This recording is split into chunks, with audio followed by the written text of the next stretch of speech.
তীব্র তাপপ্রবাহের প্রভাব পড়ছে বোরো ধানের উপর। তাপপ্রবাহের কারণে বোরো ধান পেকে যাচ্ছে।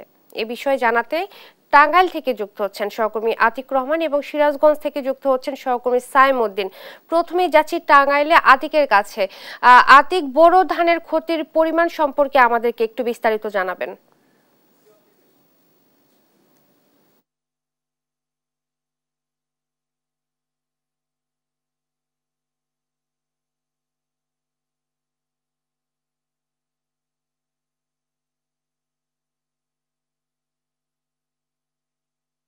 বোরো ধানের ক্ষতির খবর জানাতে সিরাজগঞ্জ থেকে যুক্ত হচ্ছেন সহকর্মী সাইম উদ্দিন। সাইম, বোরো ধানের ক্ষতির পরিমাণ আমাদেরকে জানাবেন। মনি, সিরাজগঞ্জে এবার বোরো ধানের কিন্তু আবাদ খুবই ভালো হয়েছে। আমরা কৃষি অফিস থেকে যেটি জেনেছি যে আসলে সিরাজগঞ্জ শুধু সদর উপজেলায় এই বোরো ধানের আবাদের লক্ষ্যমাত্রা ছিল 14,250 হেক্টর জমিতে। সেটি কিন্তু আসলে 14,350 হেক্টর জমিতে কিন্তু অর্জিত হয়েছে। আমরা জেনেছি যে আসলে 100 হেক্টর বেশি জমিতে কিন্তু আসলে বোরো ধানের আবাদ বেশি হয়েছে।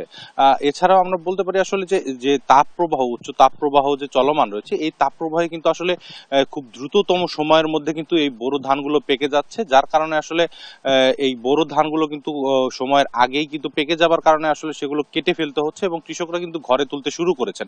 আমরা যেটি জেনেছি যে আসলে বিভিন্ন এলাকায় কিন্তু ইতোমধ্যে সিরাজগঞ্জ সদর উপজেলা, তারাস এবং উল্লাপাড়া যে উপজেলা রয়েছে চলনবিল এলাকাগুলোতে, সেগুলো কিন্তু আসলে ধান কাটা শুরু হয়ে গিয়েছে। আসলে সময়ের আগে সে ধানগুলো অতিরিক্ত তাপপ্রবাহের কারণে পেকে গিয়েছে, সেই কারণে আসলে কিন্তু কৃষকেরা তাদের জমি থেকে ধানগুলো কেটে ফেলছেন এবং বিভিন্ন সময় তারা শ্রমিক নিয়ে এবং আধুনিক যে প্রযুক্তি কম্বাইন হারভেস্টার, সেগুলো দিয়েও কিন্তু আসলে তারা ধান কাটা শুরু করেছেন।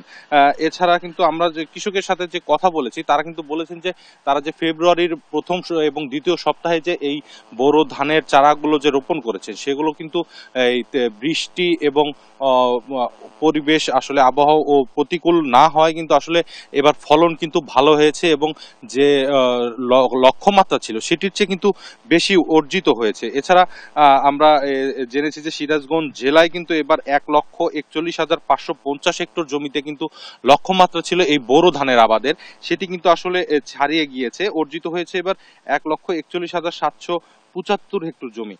আমরা কৃষি বিভাগের সাথে কথা বলেছি, তারা আসলে শুরু থেকেই ফেব্রুয়ারি থেকেই কিন্তু আসলে বিভিন্ন ধরনের পরামর্শ দিচ্ছিলেন যে বোরো ধানের যে জাতগুলো রয়েছে, স্থানীয় জাত, উচ্চ ফলনশীল এবং যে হাইব্রিডের যে জাতগুলো রয়েছে, এই জাতগুলোতে কিন্তু আসলে খুব ভালো ফলন হয়েছে। ব্রি ধানগুলোতে, বঙ্গবন্ধু ধানগুলোতে 28, 29, এই ধানগুলোতে কিন্তু আসলে বেশি ফলন হয়েছে।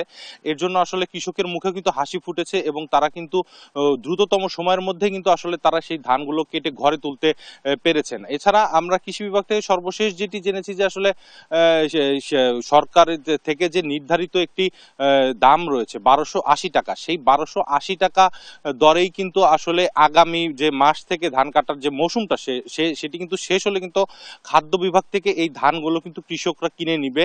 কৃষকের কাছ থেকে কিন্তু খাদ্য বিভাগ আসলে 1280 টাকা দরে এই ধানগুলো কিনে নিবে। আসলে এই উদ্যোগটাও আসলে যে খাদ্য বিভাগের রয়েছে, সেটি কিন্তু তারা ইতোমধ্যেই কিন্তু তারা প্রসেসিং শুরু করেছেন। আর কৃষি বিভাগ থেকে আমরা কথা বলেছি, তারা আসলে বিভিন্ন সময় ফেব্রুয়ারি মাস থেকে তারা কিন্তু বিভিন্ন ধরনের পরামর্শ এবং ব্লাস্ট রোগ নিয়ন্ত্রণ করার জন্য কিন্তু আসলে তারা সবসময় লিফলেট বিতরণ এবং সচেতনতামূলক যে পরামর্শ, সেগুলো কিন্তু তারা দিয়েছেন। এর জন্য আসলে এবার লক্ষ্যমাত্রার চেয়ে কিন্তু বেশি অর্জিত হয়েছে। এই ছিল আমার কাছে সর্বশেষ। আমরা ফিরে যাচ্ছি স্টুডিওতে। এ বিষয়ে আরো খবর জানাতে আমাদের সাথে যুক্ত হচ্ছেন আতিক, বোরো ধানের ক্ষয়ক্ষতি নিয়ে আপনার কাছে কি খবর আছে আমাদেরকে জানাবেন।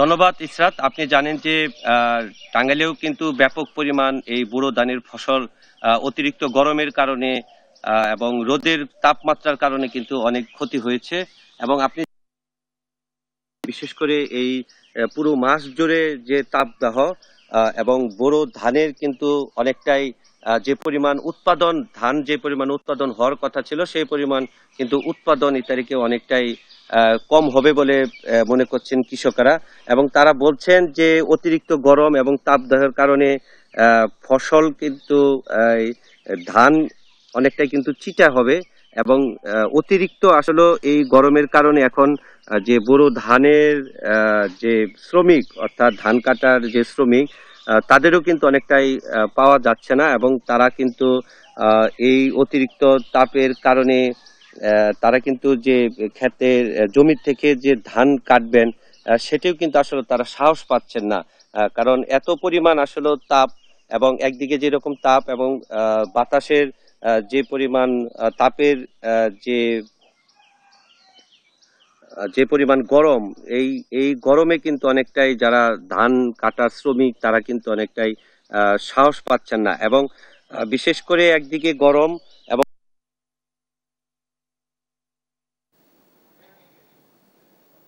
আপনাদেরকে ধন্যবাদ। সিরাজগঞ্জ থেকে সাইম এবং টাঙ্গাইল থেকে আতিক আমাদের সাথে যুক্ত হয়েছিলেন এবং জানাচ্ছিলেন বোরো ধানের ক্ষয়ক্ষতি নিয়ে।